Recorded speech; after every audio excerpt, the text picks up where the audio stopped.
Bueno, bienvenido a todos quienes están conectados. Mi nombre es Nelson Lobo Guedes, soy dermato-oncólogo de Clínica Alemana. También me desempeño como dermato-oncólogo en el Instituto Nacional del Cáncer y en el Hospital Padre Hurtado. Soy docente de la Universidad de Chile y de la Universidad del Desarrollo para la residencia de dermatología. Bueno, ahora estamos transmitiendo desde Barcelona. Yo actualmente me encuentro acá haciendo una subespecialidad y es muy grato para mí poder referirme a este tema que me apasiona tanto y que nos apasiona también a muchos que nos dedicamos a esto, y que últimamente por toda la contingencia actual ha sido un tema que al igual que otros de otras especialidades ha sido un poco postergado, ¿no es cierto? Así que estamos en un buen momento para hablar de este tema, estamos en un momento donde estos consejos cada vez son más importantes y es necesario que ustedes los pongan en práctica. Aprovecho esta instancia para saludar también a mis colegas de la Clínica Alemana, a todos los que se dedican a cáncer de piel del equipo de cabeza y cuello y también a mis colegas de los otros hospitales donde trabajo. Entonces vamos a comenzar con esta charla que lleva por título Cáncer de piel, consejos para su prevención y detención precoz. El objetivo de esta charla y los contenidos están orientados a definir lo que es un cáncer de piel, a clasificarlo con respecto a los diferentes tipos, ver los diferentes aspectos clínicos, abordar algunos temas epidemiológicos, es decir, de su incidencia, de la cantidad de pacientes que hay con cáncer y de cómo eso se constituye en un problema asociado a su mortalidad en algunos de esos casos, identificar los factores de riesgo, conocerlos, saber cuándo estos factores de riesgo son importantes para nosotros y para nuestra familia, y en base a eso definir algunas estrategias de prevención que son importantes a la hora de juntarlos junto a estos factores de riesgo. Luego pasaremos a revisar algunos conceptos que tienen relación con el autoexamen de piel y finalmente, cuándo consultar frente a todos estos diferentes factores que vamos a ir mencionando. Entonces, para comenzar, responder esta pregunta, que parece bastante simple, pero es muy compleja, ¿qué es el cáncer de piel? Bueno, el cáncer de piel es una proliferación descontrolada de un tipo celular particular de la piel o de sus anexos, que los mecanismos de nuestro cuerpo no logran contener. Detrás de esta proliferación existe una serie de factores involucrados, muy complejos, que van desde la genética hasta la exposición ambiental que tiene nuestra piel a lo largo de nuestra vida. Estos tipos celulares que pueden ser afectados y pueden dar origen a un cáncer de piel son, en primer lugar, los melanocitos. En el caso que son afectados por melanocitos, hablamos de melanoma.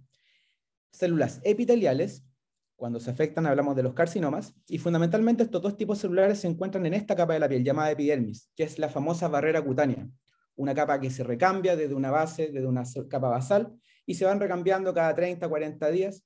Estas células van cambiando, hasta que se mueren y forman esta capa protectora final que nos aísla del resto del medio ambiente.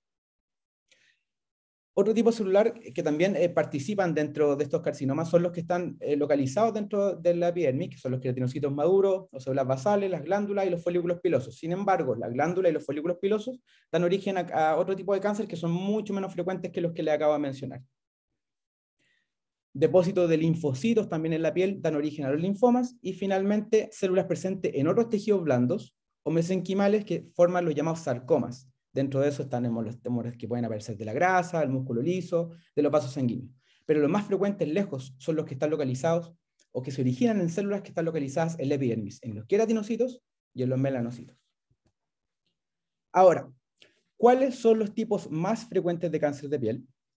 Antes de eso debemos mencionar que el cáncer de piel es uno de los más frecuentes de todos los tipos de cáncer. De hecho, el cáncer de piel no melanoma, que vamos a hablar más adelante, se cree que es el cáncer más frecuente, pero al ser subregistrado, al no contar con buenas formas de registro, no solo en Chile, sino que en el resto del mundo, dado que un cáncer a veces que es muy pequeño y pasa desapercibido, y no muchas veces se registra, eso hace que la incidencia de este cáncer baje un poco, pero se considera como uno de los cánceres más frecuentes.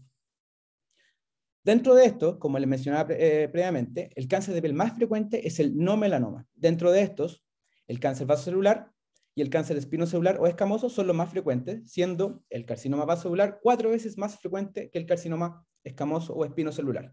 Estos dos tipos de cáncer son los más frecuentemente asociados a la exposición solar acumulativa o intensa, y iremos hablando de esto a lo largo de la charla. El tercer cáncer de piel más frecuente es el melanoma, da cuenta entre un 4 a un 3% del total de cáncer, mientras que el no melanoma más del 95%. Y ellos son los que explican la principal morbilidad que nosotros nos toca asumir en la consulta de dermatología, y que mientras más tempranamente seamos capaces de pesquisarlo, mejor para ustedes. Por tanto, esta charla lleva por objetivo aprender a identificar eso para que juntos avancemos en un diagnóstico precoz. Algunos conceptos epidemiológicos, bueno, la tasa de incidencia de casos nuevos por año en Estados Unidos entre el año 75 y 2010, proyectado al año 2020, muestra un claro avance, pero hay que considerar que en Estados Unidos, al igual que en otros países caucásicos, tienen más habitantes de piel blanca.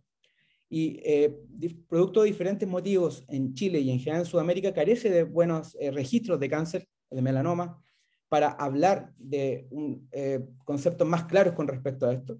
Pero sí tenemos que considerar que la Agencia Internacional de Estudio de Cáncer, que es dependiente de la Organización Mundial de la Salud, determinó que la incidencia del cáncer y sobre todo del melanoma se va a duplicar entre lo que hubo el 2012 al 2035. Fundamentalmente en pieles blancas, pero es algo que tenemos que considerarlo entre todos, dado la realidad actual de la exposición solar y de algunos otros factores que hemos ido aprendiendo que generan o que nos ayudan a generar cáncer. Otro dato importante que nos muestra este gráfico es la tasa de incidencia, o sea, casos nuevos por año de melanoma, por raza en Estados Unidos entre el año 75 y 2011, que nos muestra un predominio aumento de la raza blanca versus el resto de las razas. Fíjense la raza hispánica acá, la línea anaranjada, que se mantiene más o menos estable a lo largo del tiempo, y más adelante vamos a ir viendo eso. La incidencia, o sea, la cantidad de casos nuevos por año en la población blanca en Estados Unidos anda en el orden entre los 25 a 30 cada 100.000 habitantes, mientras que en poblaciones hispanas andan entre un 4 a 5 habitantes por cada 100.000 habitantes, para que se hagan una idea más o menos de la incidencia. Y los países que tienen incidencia más alta, donde el melanoma es casi una epidemia, es Australia y Nueva Zelanda, que incluso llegan a 40 a 60 personas cada 100.000 habitantes con melanoma por año. Acá les muestro una tabla que fue sacada de esta agencia de investigación de cáncer dependiente de la Organización Mundial de la Salud, que muestra la realidad actual al año 2020 de la incidencia y mortalidad del cáncer de piel no melanoma y melanoma en el mundo a la izquierda, en comparación a Chile al lado derecho.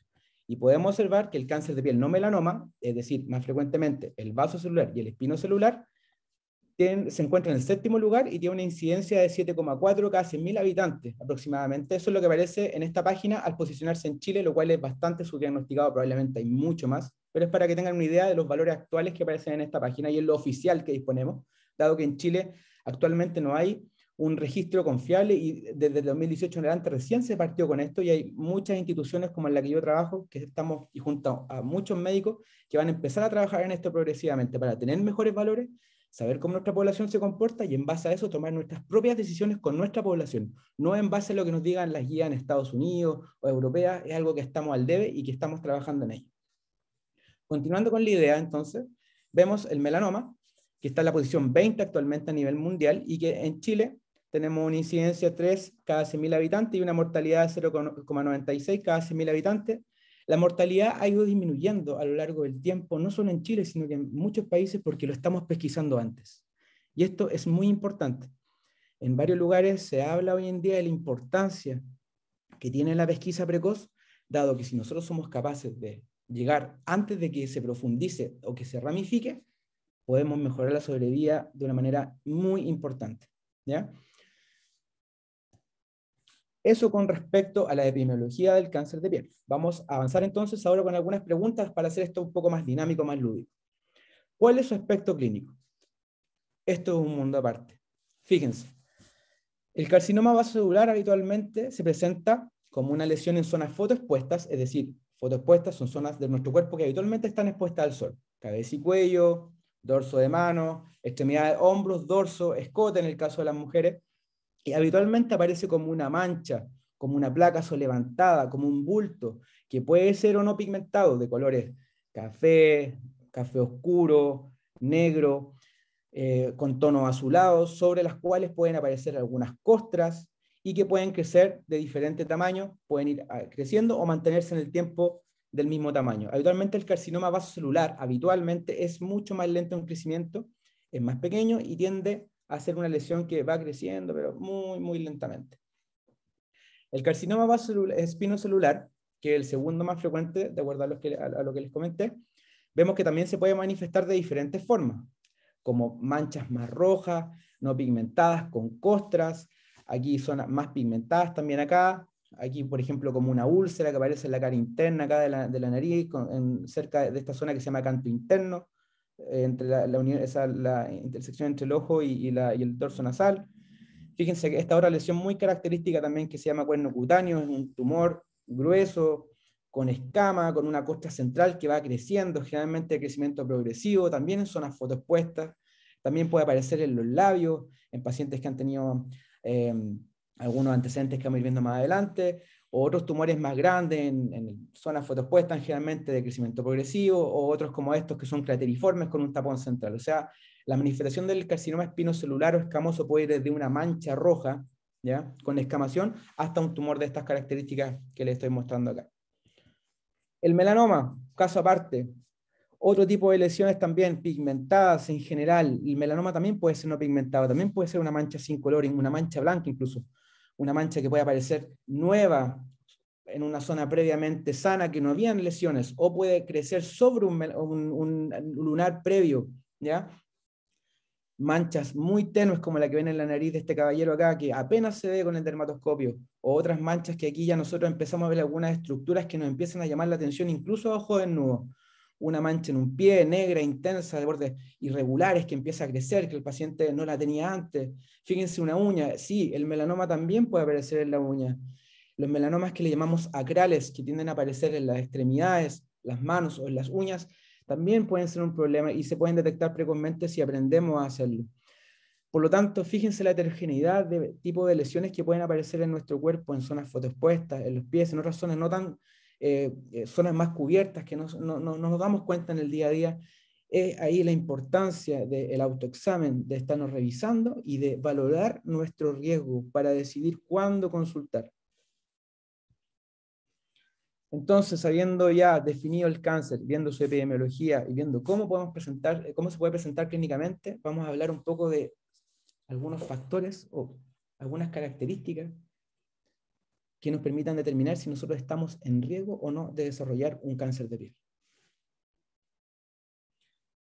El cáncer de piel hoy en día está determinado por una serie de factores que siguen en desarrollo, en descubrimiento, y fundamentalmente están determinados por este grupo. En rojo la radiación solar o UV. ¿Por qué?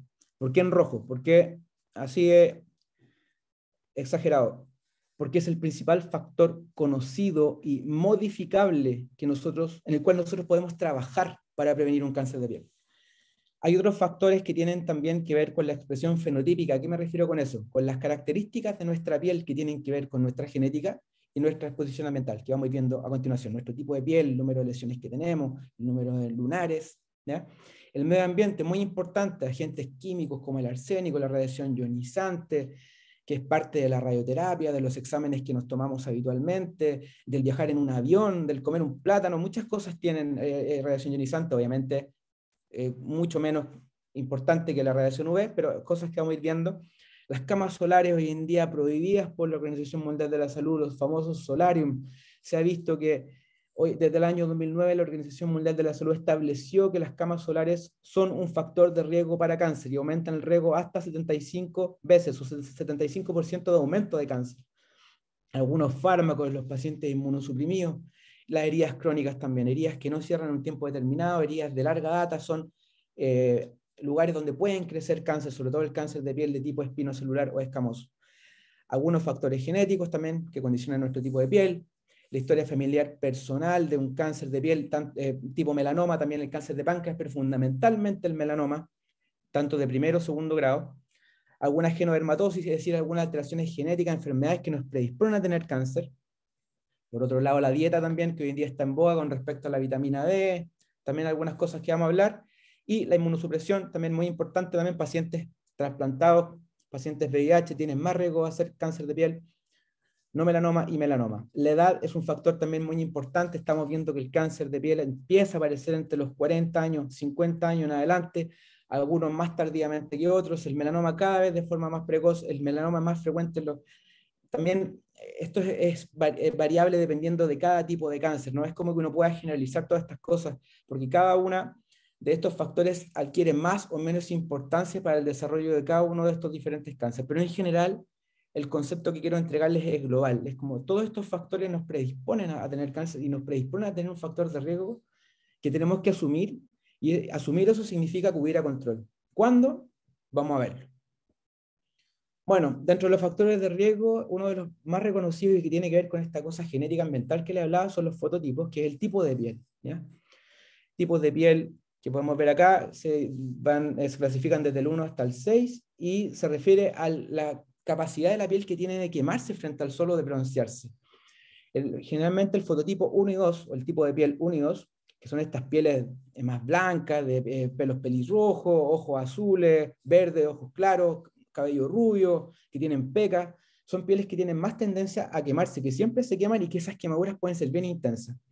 Y con una tendencia muy baja al bronceo, ¿ya? Generalmente el fototipo 1 no se broncea, el 2 se puede broncear, pero muy poco. Desde el 3 en adelante ya se pueden empezar a broncear con diferentes intensidades de exposiciones, y generalmente se empiezan a quemar menos hasta que llegamos al fototipo 6. Pero para efectos del cáncer, las pieles que están en más riesgo son las de los fototipos 1 y 2. Ahora, siguiendo con los factores de riesgo mencionados, ¿cuáles son los peligros de tomar mucho sol? Bueno, cáncer de piel, vamos a hablar de eso en esta charla, pero también quería contarles que el sol es capaz de generar otros problemas en nuestra piel y que también son motivo de consulta de nuestros pacientes. En primer lugar, el envejecimiento prematuro de la piel, ¿ya? Fundamentalmente la radiación UVA del sol. El sol tiene un espectro de radiaciones que están determinados por diferentes tipos de radiación UV. Algunos tipos, la mayoría rebotan la capa de ozono, pero algunos pasan y son capaces de generar esta alteración. El envejecimiento, como les decía, prematuro de la piel es también un factor que está asociado al tomar mucho sol y se caracteriza por generar una piel más arrugada, delgada y sensible cada vez en etapas más precoces, en edades más tempranas. En segundo lugar, los cambios en la morfología y en la estructura de la piel.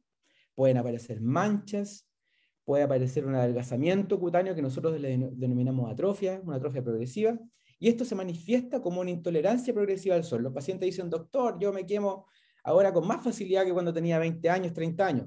Bueno, esta es la explicación. Hay un adelgazamiento cutáneo también producido por este efecto solar.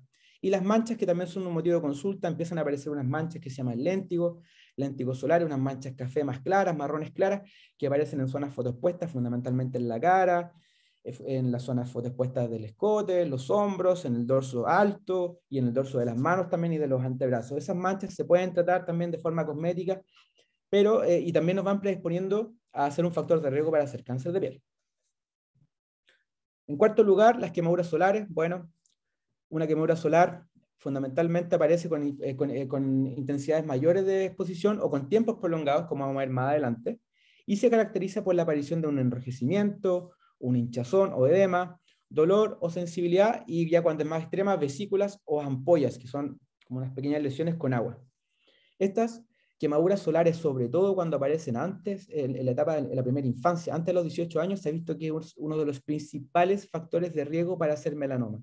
Un paciente que ha recibido una quemadura durante su primera infancia es un paciente en alto riesgo, sobre todo si ha tenido ampollas. Bueno, el sol también puede generar daños en los ojos, aumenta el riesgo de desarrollar cataratas, pueden aparecer queratitis, incluso pueden generarse daños a la retina.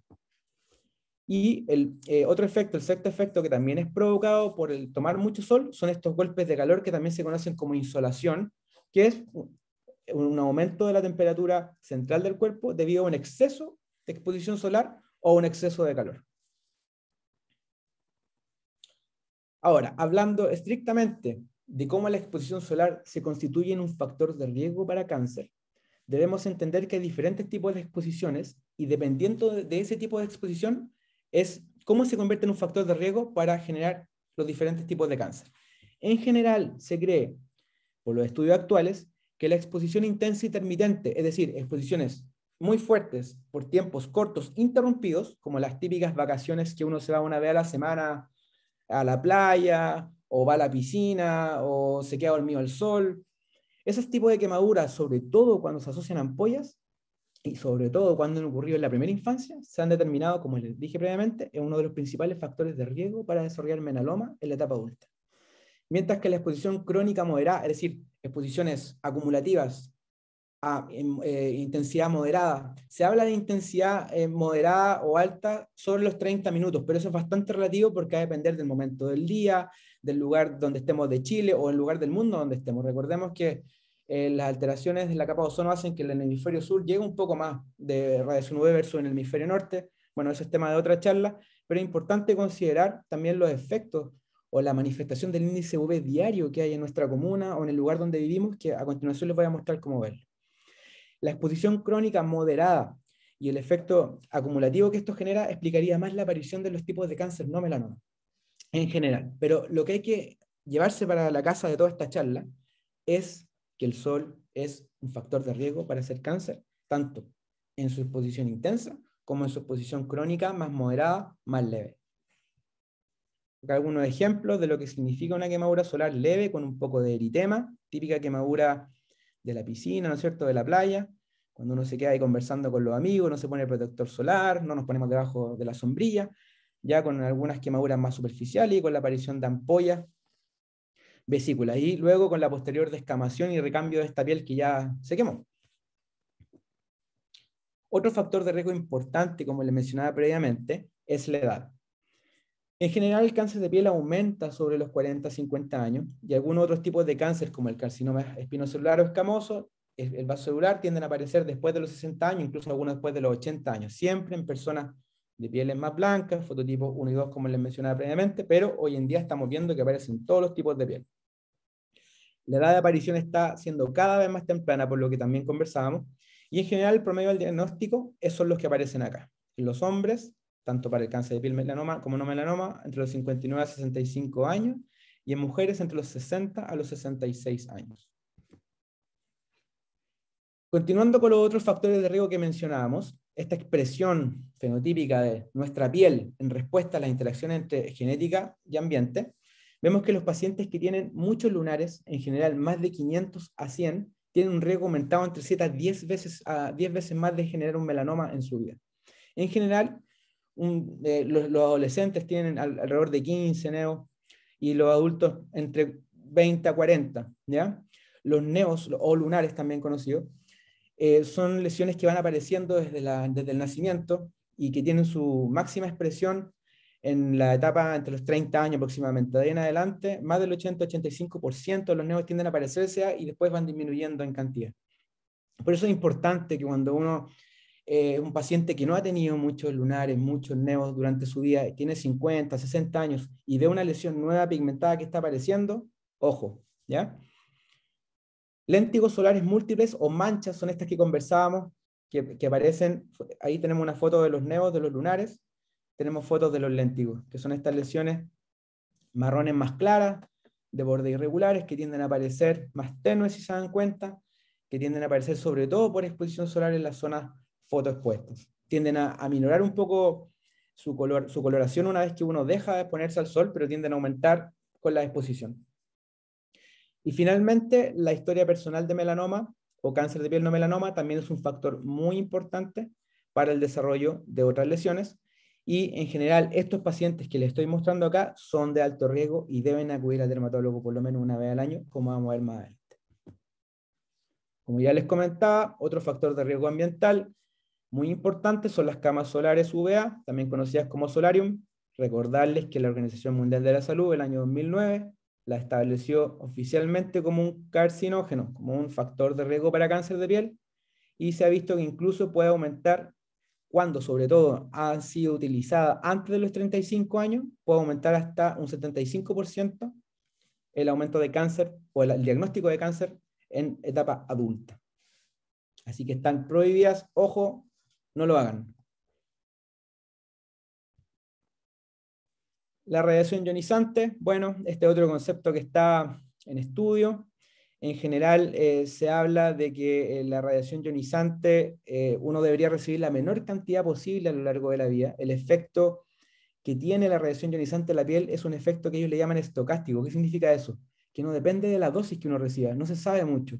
En general se cree que sobre 100 milisieverts, que es la unidad que se utiliza para medir esto, podría haber un aumento del riesgo de generar cáncer, pero no se especifica si para el cáncer de piel o no.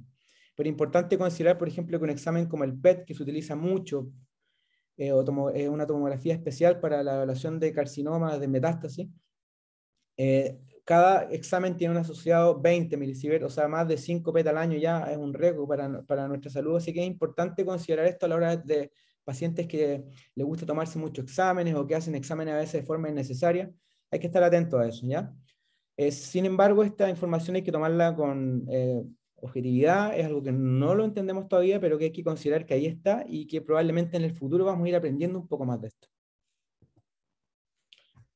Bueno, hemos revisado los factores de riesgo, hemos visto que hay factores de riesgo ambientales, hay factores de riesgo genéticos, y tenemos factores de riesgo condicionados por nuestra edad, ¿no es cierto?, por cómo es nuestra piel, por nuestro tipo de piel, y sobre todo por este factor modificable y prevenible que es la exposición solar, cómo a través, ¿no es cierto?, esta radiación es capaz de inducir daño en nuestra piel, es capaz de seleccionar células que empiezan a crecer, estas células sin el control forman los carcinomas. Así que es muy importante saber cómo prevenir una vez que nosotros ya conocemos estos factores de riesgo. Y eso es lo que vamos a ver a continuación. ¿Cómo puedo prevenir el cáncer de piel?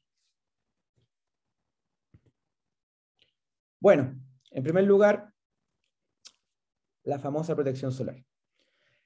La mayoría de las guías internacionales, tanto de nuestra sociedad chilena como de las sociedades internacionales, recomiendan evitar la exposición solar recreativa de las 10 a 16 horas.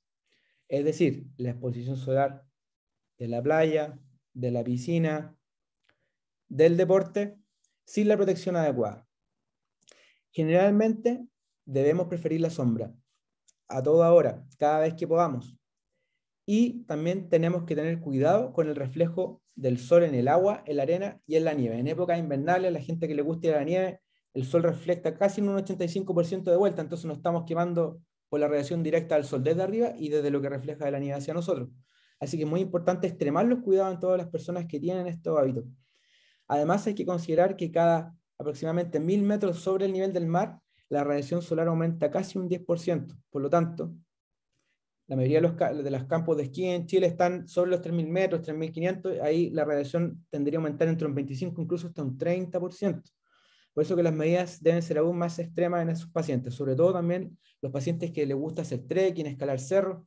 Atento a eso también, ocupar bandanas, vamos a ver más adelante algunas estrategias que ustedes pueden utilizar para prevenir este daño solar.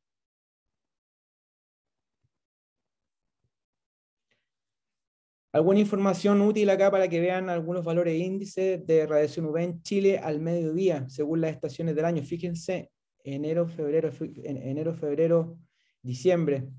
La radiación solar anda sobre los 11 aproximadamente, que según la Organización Mundial de la Salud fue determinado como un riesgo extremo para la salud. ¿Ya? Y generalmente esto es mayor en la zona central y norte de Chile. ¿Ya? La mayoría de estos meses, en el verano en Santiago, tenemos estos niveles y por eso es tan importante estarlos chequeando de forma constante. Hay diferentes formas de hacerlo. Una de ellas es ingresar a esta página que les puse acá abajo, que la pueden guardar, donde ustedes pueden ingresar por ciudad y determinar los índices UV en los últimos 10 días. Fíjense acá, desde el 5 de enero en adelante, vemos que todos los días se ha mantenido sobre 11, excepto el 14. Generalmente esto se mide a mediodía, entre las 12 a las 14 horas, ¿ya? Y se define con un riesgo extremo. La Organización Mundial de la Salud dice que cuando ustedes están con un riesgo extremo, no deberían exponerse al sol. No deberían exponerse al sol. Otra alternativa para chequear este nivel de radiación de índice UV es a través de la app de casi todos los teléfonos móviles que está para evaluar el clima, el tiempo. Y aquí pueden observar que aparece el nivel de radiación. Y aquí, por ejemplo, la comuna de Providencia, esto lo hice como hace un par de horas atrás, estaba con un índice alto, ¿ya? Y ellos acá también hacen una recomendación de hasta cuándo usar el protector solar, que habitualmente es otro tema que vamos a conversar más adelante, pero es otra aproximación para que ustedes vayan tomando sus decisiones. Otra cosa interesante que quería mostrarles es que hay un concepto en dermatología que es la dosis eritematógena mínima, o es la menor dosis de radiación UV que puede generar un eritema o una mini quemadura en la piel. Y fíjense que acá, según cada uno de los tipos de piel, que ya hablamos, el tipo 1, el tipo 2, el tipo 3 y el tipo 4, vemos que según los diferentes niveles de radiación, el tiempo necesario para que nos empecemos a quemar. Fíjense los días de radiación UV más de 11, o sea, cuando hay un riesgo extremo, solo con 10 minutos que ustedes salgan un tipo 1, ya se está quemando. 15 minutos del tipo 2, 20 minutos del tipo 3. Estamos hablando de exposiciones solares sin protección solar y sin protección solar determinada por los diferentes tipos de protección que podemos tomar, ¿ya? Pero una cosa interesante para que vayan viendo algunas de los riesgos que hay por solo salir a mediodía con cada uno de estos tipos de piel. Entonces, ya que conocemos nuestro país, conocemos nuestra comuna, conocemos nuestro índice UV, sabemos más o menos cómo comportarnos frente a esta realidad climática, ¿cómo elegimos el protector? Bueno, el protector solar debe ser utilizado durante todo el año. Las nubes solo permiten bloquear la radiación infrarroja, pero no el resto de las radiaciones. Por lo tanto, se ocupa tanto estemos en invierno como en verano, ¿ya? Obviamente, los tiempos van a cambiar en relación entre qué horario ocuparlo, pero es una medida que debe utilizarse durante todo el año. Deben ser de amplio espectro. Los que no son de amplio espectro solamente cubren UVB, y la UVB, o el tipo de radiación UV tipo B, es la que produce quemaduras y cáncer, mientras que la UVA también produce cáncer, pero por un mecanismo indirecto, más de toxicidad de la piel, a diferencia de la UVB, que daña nuestro DNA, nuestro material genético, pero la UVA también es responsable del fotoenvejecimiento. Entonces, siempre es importante preferir un protector solar de amplio espectro, porque estamos bloqueando el efecto cancerígeno de estos dos tipos de radiación, más las quemaduras solares por la UV, más el fotoenvejecimiento y las manchas también provocadas por la UVA, ¿ya? De hecho, en países como en Estados Unidos está estrictamente obligado para las industrias dejar esto clarificado para que los pacientes puedan tomar mejores decisiones. El factor de protección solar desde 30 en adelante para pacientes comunes y más de 50 en pacientes de alto riesgo, ¿ya? Que son los pacientes que hemos mencionado y que vamos a volver a mencionar más adelante. Se cree que el protector solar tipo FPS 30 protege alrededor de un 96 o 97% de la radiación UV de estos espectros que le acabo de mencionar, y el 50 protegería 98%. O sea, desde 30 para arriba, esta diferencia de protección tiende a equipararse y a ser menor, ¿ya? El factor 15 cubre un 93%. Así que lo ideal es que lo mínimo que debe tener es ser un FPS 30 o factor protector solar 30 y 50 para los pacientes de alto riesgo. Importante también este otro concepto resistente al agua, que hoy en día hay un llamado de las organizaciones internacionales de cáncer de piel a ser muy cuidadoso, muy criterioso con este tema, porque no hay que confundir resistente al agua con a prueba de agua, ¿ya? Los protectores solares deberían, según la normativa de la entidad de Estados Unidos que controla esto, que es la FDA, deberían escribir cuánto es el tiempo que permanece en la piel luego de mojarse la piel, ya sea con agua o con sudor, que debería ser 40 a 80 minutos. Como esto es muy difícil de determinar, lo que se recomienda es que las personas se reapliquen una vez que ingresan al agua o que sudan mucho cuando están haciendo deporte o alguna otra actividad que lo haga sudar mucho, reaplicarse, ¿ya? Secarse y reaplicarse. Recordar que cuando nos secamos con la toalla, también eliminamos el protector de nuestro cuerpo y hay que reaplicarlo. Y otra cosa muy importante que debo hacer hincapié es que hay que recordar que por algo se le llama protector solar. El concepto de bloqueador solar ya no se utiliza y fue sacado por el Instituto de Salud Pública hace unos años atrás, porque la población tenía esta extraña sensación de que, producto de todo lo que aparecía con esta palabra, uno podía exponerse con el bloqueador sin que pasara nada. Hay estudios que demuestran que incluso con el protector solar bien utilizado, entre un 15 hasta un 20% de la radiación UV igual puede pasarlo. ¿Por qué? Porque hay muchos factores de los protectores solares que condicionan esta penetración de la radiación. El tipo, no sabemos cómo se absorbe, las partículas que tiene.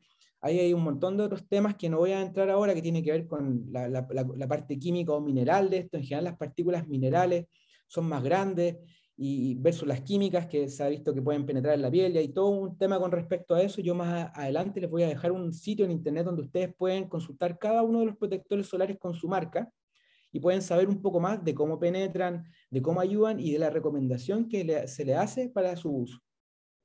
Pero volviendo a este concepto, algo muy importante que debo dejarles claro acá es que el protector solar no nos permite tomar sol por el solo hecho de tenerlo. Genera una falsa sensación de seguridad. El protector solar es una herramienta más para sumar al resto de las herramientas. ¿Cómo elegirlo? Una consulta muy frecuente en nuestra consulta. Los pacientes llegan y me dicen, doctor, ¿qué protector solar compro? ¿De qué marca? Por motivos claros, en esta presentación no vamos a referirnos a marcas, pero sí vamos a dar algunos consejos para elegir el mejor protector solar para ustedes. Como ya les mencioné previamente, tanto la Organización Mundial de la Salud como la Asociación de Estados Unidos de Dermatología y nuestra sociedad chilena, que a todo esto aprovecho de avisarles que al final de la charla les voy a dejar el link donde ustedes pueden entrar y consultar cada uno de estos temas en detalle, donde algunos de mis colegas han desarrollado verdaderos trípticos y documentos donde se explica cada una de estas cosas, por si quieren adentrar más en el conocimiento de algunos de estos factores y entender el por qué se dan todas estas indicaciones, ¿ya? Entonces, volviendo a la selección del protector solar, ¿cómo lo elijo? Ya mencionamos que tiene que ser de amplio espectro. ¿Qué significa esto? Que proteja contra la radiación ultravioleta tipo A y tipo B, ¿ya? Que son las que causan cáncer de piel. La luz visible, que es la que generalmente se asocia a la aparición de manchas. Hay otros protectores que también las cubren, que fundamentalmente que tienen filtros minerales, y no está tan claro su rol en el cáncer de piel. De momento, VA y UVB son las importantes. Recordar FPS 30 o más, 50 para los pacientes de alto riesgo.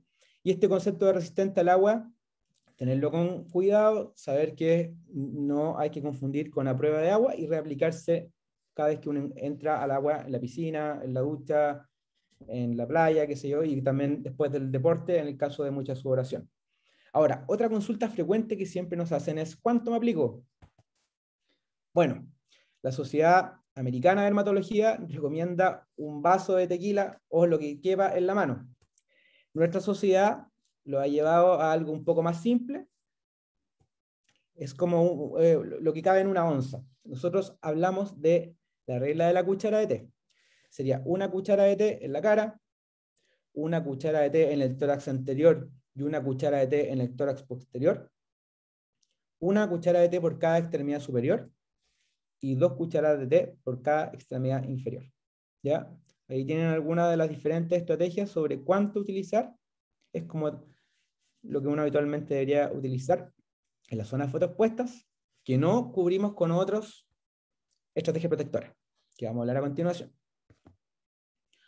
Este sitio en internet es muy interesante y es una organización medioambiental de Estados Unidos que sin fines de lucro del año 1993, que hace estudios medioambientales, y uno de los estudios importantes que hizo es investigar cada uno de los protectores solares, disculpen, investigar cada uno de estos protectores solares en relación a su absorción, a su capacidad de proteger a los diferentes tipos de radiación, y hace al final como un factor de recomendación en cada uno de ellos. Entonces, más de lo que yo les pueda recomendar con algunos protectores solares, les recomiendo que este es un lugar muy objetivo para que valoren el protector solar que están utilizando. Bueno, dejamos el protector solar para abordar otros consejos para prevenir el cáncer de piel. La ropa protectora hoy se ha constituido como uno de los factores fundamentales, ¿ya? Sobre todo en niños, en pacientes de alto riesgo, en pacientes que gustan del aire libre, del trekking, de la playa. Bueno, en el comercio hay una serie de ropas protectoras. En general podemos partir desde la camiseta de manga larga y pantalones de colores oscuros. Lo que sí se cree que cuando se mojan pierden su protección UV, pero colores oscuros. El sombrero a la larga, que en general debería ser de 7 centímetros. Anteojos de sol con protección UV. Y muy importante acá, no basta que sean oscuros, ¿ya? Porque al ser oscuro la pupila se puede dilatar y entra más sol y podemos aumentar el riesgo de hacer daño en el globo ocular, aumentar el riesgo de catarata. Eso cobra mucha importancia para los pacientes que les gusta ascender cerros, ¿no? Y también en la nieve. Y bueno, la ropa con protección anti-UV que hoy en día está en boga, ropa con protección solar, pueden encontrar en diferentes lugares, de diferentes precios, diferentes marcas, se encuentran desde primeras capas, hasta sombreros, trajes de baño, y hoy en día es lo que se recomienda bastante también para los niños, como pueden ver en esas fotografías, ¿ya? Lo ideal es que uno logre protegerse lo mejor posible con estas ropas y en las zonas que quedan descubiertas, aplicar el protector solar. Ahora, ¿qué pasa con la vitamina D? Habitualmente los pacientes me dicen, doctor, leí en internet o escuché las noticias que dado que hay una epidemia de uso de protector solar, estamos teniendo baja la vitamina D. Bueno, la vitamina D podemos obtenerla a través de tres formas. Una es la síntesis por la luz solar, fundamentalmente la radiación UVB tipo B. Hay un precursor en la piel y gracias a este tipo de radiación, este precursor es capaz de generar la vitamina D por otro mecanismo un poco más complejo. La dieta, que da cuenta de un 10 a un 20%, mientras que la por radiación da cuenta de un 90%.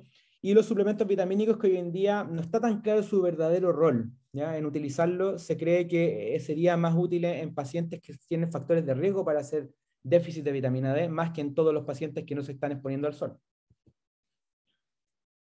La investigación actual ha mostrado que la exposición solar necesaria o que requerimos para producir niveles de vitamina D dentro de rangos normales son: si hay una radiación, un índice de radiación UV menor a 3, bastaría con 5 a 30 minutos entre las 10 a las 12 horas, al menos 3 veces por semana.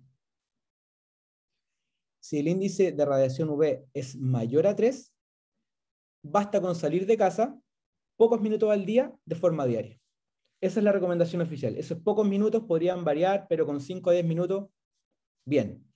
Y se recomienda descubrir la piel de forma parcial en la cara, en los brazos, sobre todo en los antebrazos, que son zonas menos pigmentadas, donde pueden entrar con mayor facilidad, y en las piernas, ¿ya? Estos estudios habitualmente están hechos en pacientes con pieles blancas, ¿ya? Por lo que igual es un sesgo para nuestra población, pero considerándolo que existe, es importante aplicarlo.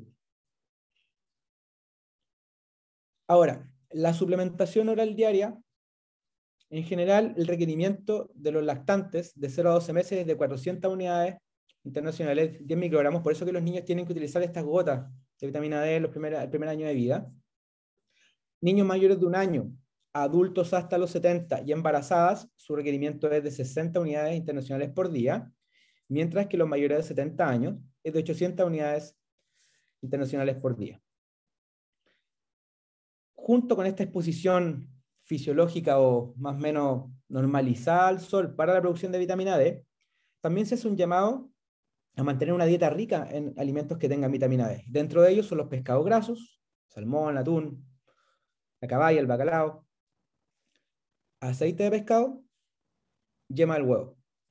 Otros alimentos que también tienen vitamina D de forma natural para los pacientes que no consumen estos alimentos son, por ejemplo, los champiñones, algunos alimentos fortificados también con vitamina D, como las mantequillas, la leche, y en otros países como en Estados Unidos también vienen los cereales y el jugo de naranja fortificado con vitamina D. Es cosa de ver en el supermercado donde vamos a comprar los alimentos con suplementos y vamos haciendo la suma para que más o menos vean. Ahí yo hice la traducción de las unidades internacionales con los microgramos de consumo diario para que tengan una idea. De todas formas, siempre esto es bueno consultarlo si ustedes tienen déficit o si son pacientes en riesgo por diferentes motivos, pacientes añosos, pacientes que tienen alteraciones en la absorción intestinal o que han sido operados de alguna enfermedad gástrica. Es importante que todo esto lo vean con un nutricionista o con su médico internista, ¿ya? Por lo mismo, los suplementos de vitamina D para lograr niveles fisiológicos no están tan recomendados por la literatura y deben ser evaluados caso a caso con su médico tratante. Y no es algo que nosotros en dermatología recomendamos y no tiene evidencia tampoco para hacerlo. Perfecto. Ya sabemos los factores de riesgo y sabemos cómo prevenir algunas estrategias. Vamos a pasar ahora. Yo ya sé que soy un paciente en riesgo, conozco a alguien que está en riesgo y voy a enseñarles ahora cómo hacer un autoexamen de su piel. Bueno, la organización americana, la Academia Dermatológica Americana, recomienda un examen en 5 pasos. En primer lugar, junto a un espejo, revisar la parte anterior del cuerpo, tórax, abdomen, escote, luego la parte posterior, brazos abajo y brazos levantados. Luego, con un espejo de mano, pasan a la segunda etapa, donde se revisan en el mismo espejo mirándose la parte posterior del cuello y cuero cabelludo, luego la zona glútea y la zona posterior baja de la espalda, zona lumbar, zona sacra y zona glútea. Una vez que finalizamos con esta etapa, revisamos los brazos, la cara interna, la palma de las manos, el dorso de manos, y finalmente nos sentamos en una silla y revisamos la cara interna de nuestra pierna, la cara posterior de nuestra pierna, el tobillo, la planta del pie, nuestros dedos y los espacios interortejos, entre medio de nuestros dedos, buscando manchas, buscando lesiones nuevas, buscando lesiones que no se hayan visto antes. Esta es la forma práctica y correcta para optimizar un examen en su casa. Estudios que han mostrado los motivos de consulta de los pacientes que terminan siendo un cáncer han mostrado que, número uno, el aumento de tamaño de una lesión preexistente es el motivo de consulta más frecuente. Doctor, tenía esta lesión y creció.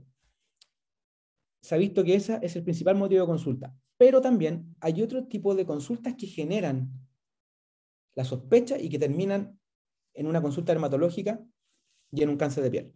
Como por ejemplo, cambios en forma o en color de una lesión previa, una lesión nueva de crecimiento progresivo, heridas que no cicatrizan en un tiempo esperado, un mes o más, o que cicatrizan y reaparecen. Hay que considerar que pacientes, por ejemplo, como los diabéticos, o que están en algunos tratamientos inmunosupresores con corticoides, tienen tiempos más prolongados de cicatrización. Por lo tanto, también debemos considerar eso.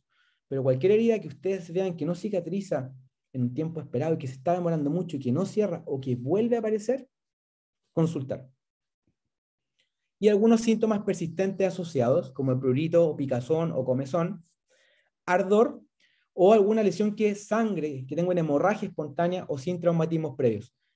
No significa que todas estas, no es necesario generalizar esto, no es que todas las lesiones que se asocian a esto deberían consultar. No, pero cuando ustedes se empiezan a juntar cada uno de estos factores, estos otros síntomas también adquieren importancia y son cosas que se van sumando. Otro consejo importante y estrategia que hoy en día está totalmente validada en la literatura y que no solamente se la utilizan los pacientes, sino que también los médicos generales, que no son especialistas, es el ABCDE de la lesión pigmentada. ¿Qué significa?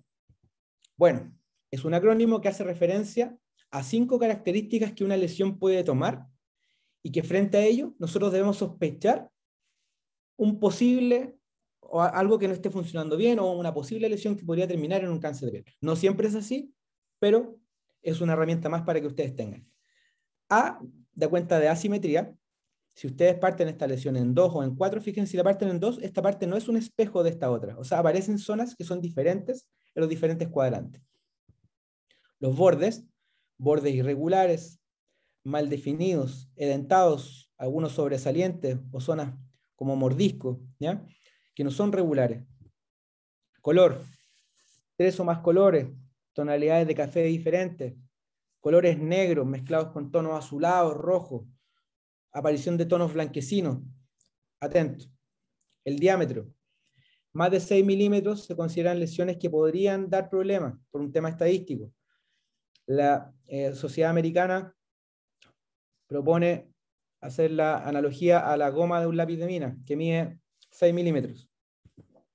La evolución, lesiones preexistentes sobre las cuales aparecen otras lesiones o que van creciendo. Fíjense, una lesión inicial que ustedes tienen y se dan cuenta que con el tiempo va creciendo, va cambiando su forma, va cambiando de tamaño, va cambiando de color. Le crece un bulto encima, atento. Y para las lesiones aparte que son solo levantadas, se agrega el F y el G. ¿Qué significa eso? F es por firme y G es por growth, en inglés, que es crecimiento persistente. Cualquier lesión que tiende a crecer durante 2 semanas de forma persistente, también hay que estar alerta y tomarlo como una estrategia más para pesquisar una lesión sospechosa. Ya sabemos ya entonces el ABCDE, que es lo fundamental, y tomarla como una estrategia para utilizarla en sus casos. Otra regla muy importante y que suena bastante lúdica, como bien chistosa, el signo del patito feo. Es una estrategia que tiene una publicación y que de hecho ha sido demostrada que sirve. Y en la pesquisa, dentro de un mar de lesiones, dentro de un grupo de muchas lesiones, identificar la que menos se parece al resto, ¿ya? Por ejemplo, como en el caso de este paciente, que tenemos múltiples neos, múltiples lunares, múltiples manchas, y aparece una que no se parece al resto, que empieza a crecer, que tiene un borde más rugoso, que es de otro color, que sangra, que no se parece a la del resto. Otra estrategia importante a considerar junto al ABCDE. Vamos sumando entonces estrategias para este autoexamen y ir decidiendo si consultamos o no. Y bueno, las uñas, que no muchas veces se tratan en los capítulos de dermatología y que ustedes tienen que saber que también son un lugar donde pueden aparecer cáncer de piel, melanoma y no melanoma. Y fundamentalmente estar atento a la aparición de líneas verticales de color negro, café oscuro y de otro aspecto irregular en la uña. Fíjense acá, por ejemplo, esta banda de diferentes colores, como colores heterogéneos, una banda más o menos ancha. Se habla de 3 milímetros, pero no vamos a poder a medir los 3 milímetros, pero lo importante es que ustedes vean estas manchas de diferentes colores o negras, ¿ya? O que también se asocian a una pigmentación oscura alrededor de la uña, en el pliegue unguial, no solo a este nivel, sino que también a nivel distal o a nivel lateral. Un levantamiento o una ruptura espontánea de la uña, ¿ya? Una onicolisis, una ruptura acá. O la aparición de un bulto o un nódulo bajo la uña, sea doloroso o no, ¿ya? Todos estos signos tienen que hacernos sospechar que algo no anda bien en la uña y deberíamos consultar, ¿ya? No siempre una mancha en la uña es un melanoma, es muy importante eso. La mayoría de las manchas en la uña, cuando son de color de tonalidades claras o son homogéneos, son lunares o otro tipo de lesiones que se activan por golpe a veces. Lo que quiero transmitirle acá es que no cualquier mancha en la uña y en el cuerpo es un cáncer. Por eso es tan importante que nosotros vamos tomando cada una de estas cosas, las vamos utilizando para saber cuándo consultar y que sea el especialista el que los ayude a caminar alrededor de este diagnóstico, de esta pesquisa, ¿ya? Recordar que esto puede aparecer en manos y pies, pero fundamentalmente está revisando los pies, ¿ya? Entonces, hemos hablado que el cáncer de piel, la epidemiología, vimos algunas características clínicas, vimos sus factores de riesgo, vimos cómo prevenirlo, vimos cómo hacer el autoexamen. Entonces ahora vamos a saber cuándo debo consultar al especialista una vez que juntamos todos estos factores. Bueno, resumiendo un poco lo que ya hemos conversado, ¿cuándo debe acudir a dermatología? Cuando usted presenta alguno de estos factores de riesgo, pieles fototipo 1 y 2, es decir, pieles que se queman antes de broncearse con pecas. O sea, me refiero a que pieles que no se broncean, que se queman con más facilidad. Pelirrojo, rubio, ojos claros, verdes, azules, con pecas. Y sobre todo si tienen hábitos de exposición solar. Sobre todo si son añosos. Antecedente personal o familiar de melanoma, fundamentalmente de melanoma, y también el cáncer de páncreas, porque se ha visto que alrededor del 10% de las personas que tienen melanoma podrían tener mutaciones a nivel familiar, pero ese es un tema aparte. Lo importante es que ustedes sepan si tienen antecedentes en la familia, tanto de primero o segundo grado con melanoma, deben acudir a control. Haber tenido un antecedente personal de cáncer de piel no melanoma, carcinoma vasocelular, carcinoma espinocelular, haber presentado quemaduras solares en la primera infancia antes de los 18 años y sobre todo si estas quemaduras se asociaron a ampollas, pasar mucho tiempo al aire libre, ya sea por actividades laborales o recreativas. Vacaciones recurrentes en zonas de gran altitud, tropicales o subtropicales, otro factor de riesgo, más cerca de la línea del Ecuador, más riesgo de cáncer. Ser portador de más de 50 a 100 lunares o nevos y o manchas solares múltiples, como las que les mostré hace un rato atrás. Pacientes inmunosuprimidos, trasplantados de órganos que estén en tratamientos inmunosupresores o que tomen tratamientos que bajan las defensas por algún otro motivo, como enfermedad autoinmune, uso de corticoides sistémicos. Ser portador de enfermedades genéticas que predisponen a cáncer de piel. Haber recibido dosis altas de radioterapia o sobre todo si han recibido radioterapia en la primera infancia. Se ha visto que eso puede aumentar el riesgo hasta 20 veces de hacer cáncer de piel cuando es la primera infancia. Y de este grupo de pacientes, por lo menos, deberían acudir una vez al año a control. Esto va cambiando, algunos cada 6 meses. Por ejemplo, nosotros tenemos una forma especial de seguir a los pacientes que han tenido melanoma o cáncer de piel no melanoma, dependiendo de sus factores de riesgo personales o del carcinoma que tuvieron, del melanoma que tuvieron, pero en general una vez al año es prudente con estos pacientes. Bueno, y el otro motivo de cuándo debo acudir a dermatología es que, luego de realizar un autoexamen, evidencien una lesión sospechosa basado en todo lo que conversamos previamente. ABCD, patito feo, atento, lesiones que cambian, lesiones que molestan, que duelen, que sangran, heridas que no cicatrizan, a consultar. Ahora, otra pregunta que hacen habitualmente: ¿cuándo debo llevar a mi hijo a control dermatológico? Bueno, cuando hay historia familiar de melanoma, sobre todo de primer grado, aumenta el riesgo 2 a 3 veces, y cuando hay 2 padres, aumenta el riesgo incluso hasta 9 veces. Un niño que tiene más de 50 nevos, sobre todo en la etapa adolescente, recuerden que en la etapa adolescente, en general, en promedio hay 15 nevos, niños, adolescentes que tengan muchos nevos, llevarlos a control. Nevos grandes, sobre todo si son congénitos, que vienen como de nacimiento, sobre todo los de más de 20 centímetros, pero nevos grandes, a control, hay que estarlo observando. Nevos que cambian, nevus es lo mismo que lunar. Lunares que sangran de forma espontánea, o algunos lunares redondeados, como en forma de cúpula, que pueden ver acá, pigmentados o no pigmentados, o que tengan bordes estrellados, o con múltiples colores. Atento, muy poco frecuente en los niños, que de hecho, bastante inexistente el melanoma en los niños, pero es algo que aisladamente puede darse, y nosotros tenemos la capacidad de hacer esas pesquisas, pero no es tan importante como lo que acabamos de mencionar en los adultos. Pero esto también deben considerarlo, y son las indicaciones y recomendaciones para acudir a control con sus niños cuando tengan alguna de estas características. Ahora, pregunta: ¿por qué debo acudir a dermatología, doctor? ¿Por qué no puedo ir a otro especialista? Bueno, esto es muy importante, porque dentro de este como concepto de cáncer de piel, cada especialidad va teniendo sus responsabilidades, ¿no? Está la responsabilidad de ustedes de reconocerse como pacientes que están dentro de un grupo de riesgo. Está su rol en prevenirse a sí mismo, reconociendo los factores modificables y cambiar su conducta frente a ellos. Y está la responsabilidad también del profesional al cual ustedes consultan con estos factores y con estos cambios para tomar una decisión.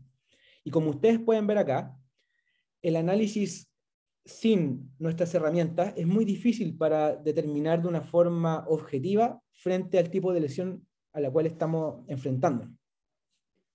Por tanto, para nosotros es vital contar con un examen con un aparato que se llama dermatoscopio, que les voy a mostrar a continuación, que nos permite caracterizar cada una de estas lesiones que ustedes nos están mostrando, y nosotros somos capaces de caracterizarlas, de verlas y de ver algunas otras cosas que no podemos ver a ojo desnudo, y que nos permiten tomar conductas, como saber, es un nevo lunar, o no, es una mancha del envejecimiento, es una mancha por el sol, es un lunar que está reapareciendo, es un lunar, es un tumor benigno de las glándulas, es un quiste de piel muerta en la piel.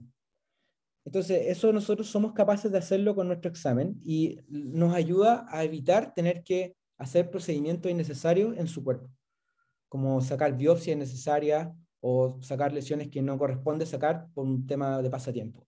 Ustedes siempre pueden pedir sacar lo que a ustedes les moleste por temas cosméticos, pero para nosotros es muy importante determinar cuáles de esas lesiones son o no susceptibles o son riesgosas de ser un cáncer de piel. Aquí tienen algunos ejemplos de lesiones simuladoras de melanoma, por ejemplo, tanto a la inspección como en el estudio de la biopsia. Fíjense, un grupo muy heterogéneo de muchas lesiones que pueden aparecer, y que nosotros somos capaces, a simple vista, con nuestro aparato, de orientarnos con una buena objetividad, una buena sensibilidad, una buena capacidad de hacer esa determinación, esa discriminación. Entonces, lo que habitualmente nosotros hacemos jugamos como al detective en nuestra consulta. Tenemos que ustedes nos comentan, nosotros hacemos un examen físico completo de pie a cabeza, y con nuestro aparato de dermatoscopio hacemos un análisis. Si ustedes son pacientes que tienen o que están en riesgo, agregamos alguna estrategia de seguimiento digital, que hoy en día está en boga, esto de los pacientes en riesgo, hacer un seguimiento en 2 pasos, que es hacer un seguimiento digital con dermatoscopio y un seguimiento corporal total con fotografía, y para ello hay diferentes estrategias. Luego, si es que la lesión nos parece dudosa, no nos queda tan claro con el dermatoscopio, aparecen algunas otras estrategias como la miroscopía confocal, que prontamente vamos a contar en clínica alemana, que nos va a permitir hacer un análisis más objetivo de las lesiones y ir tomando decisiones cada vez más oportunas y más claras con respecto a una lesión sospechosa, para finalmente tomar la decisión de hacer una biopsia. ¿Ya? Eso es lo que nosotros hacemos como especialidad frente al cáncer de piel, junto con toda la prevención y la educación que acabamos de conversar. Nuestro rol fundamental a nivel de la consulta es ayudarlos a determinar que esto sea o no un cáncer de piel. Ahora, algunas publicaciones importantes que reafirman esta necesidad, esta importancia del seguimiento dermatoscópico digital y la fotografía corporal total. Por ejemplo, acá en un paciente de 39 años que tenía un antecedente personal y familiar de melanoma, y vemos que en un seguimiento, en 7 visitas durante 29 meses entre el año 2006 y el 2008, en un lunar previo aparece un melanoma. Esto es capaz de detectarse a tiempo, sin que se convierta en un problema, solo por hacer un seguimiento correcto. Por eso que nuestros pacientes de alto riesgo, como los que les acabo de mencionar, sobre todo los que son de muy alto riesgo, tienen que someterse a alguna de estas estrategias de seguimiento. Esto significa tomar fotografías del cuerpo y hacer fotos dermatoscópicas de cada uno de estos lunares que nos parecen más atípicos, desde el punto de vista de nuestro examen dermatoscópico. Otro paciente acá que pueden ver, fíjense, un paciente también de alto riesgo que está en seguimiento, y vemos que entre el control, fíjense, acá tenemos la lesión 5 hasta la 10, y vemos que entre noviembre de 2017 y enero del 2019, la lesión número 5 desarrolla un aumento de pigmentación excéntrica, una isla de pigmento en una de estas zonas. Y el resto de las lesiones no presentaron cambios tan significativos en el seguimiento. Nosotros fuimos capaces de determinar que este era un melanoma y pudimos sacarlo y tratarlo antes de que sea un problema. Agradezco al doctor Cabrera, Raúl Cabrera, por prestarme esta fotografía, y aprovecho de enviar un saludo a la distancia. Bueno, y finalmente, a modo de resumen, ¿cuándo ustedes deben consultar de forma preventiva a la especialidad de dermatología? Esto puede ser frente a la presencia de factores de riesgo personales que ya vimos detalladamente en esta charla, o frente a una lesión sospechosa que aparece luego de este autoexamen, o una combinación de ambos. Así que atentos, recuerden, siempre consultar. Y bueno, en Clínica Alemana para eso estamos. Nuestro equipo está constantemente preocupado de esto. Todos nuestros profesionales están preparados para resolver, para atenderlos. Contamos con un equipo muy amplio, con mucha experiencia, y también con un equipo de seguimiento conformado por algunos médicos, como el doctor Raúl Cabrera, el doctor Sebastián Andrani, la doctora Nadia Vega, y probablemente yo, cuando vuelva también. Tenemos un centro de seguimiento para hacer evaluaciones de pacientes de alto riesgo, así que pueden contar con nosotros para lo que necesiten. Eso, acá a continuación les dejo algunos links de interés para que puedan revisar algunas de estas cosas que conversamos durante esta charla con más detalle, como la vitamina D, los factores de riesgo, saber cómo estos factores se constituyen como causales de cáncer. Acá, por ejemplo, hay un sitio del Instituto Nacional del Cáncer de Estados Unidos, donde pueden también ver algunas cosas. Nuestra página de la Sociedad Chilena de Dermatología, donde hay algunos trípticos explicativos, el decálogo del uso del protector solar, algunas otras recomendaciones generales que pueden encontrar acá. Y finalmente también un link de la Sociedad Americana de Dermatología, donde también hay algunos otros artículos de interés para que puedan profundizar sobre estos temas. Bueno, me despido. Muchas gracias a todos por su participación, por el interés. Aprovecho de saludar a todo mi equipo de dermatología de Clínica Alemana, al equipo también de oncología de la clínica, que habitualmente participamos en el comité de melanoma y de cáncer de piel, el equipo de cirugía de cabeza y cuello, que tiene como jefe al doctor Madrid, y también agradecer y mandarle un saludo al equipo de oncología médica, al equipo de radioterapia, de imágenes, que todos semanalmente nos juntamos a discutir casos que llegan a nuestra clínica. Así que muchas gracias y nos vemos en una siguiente oportunidad.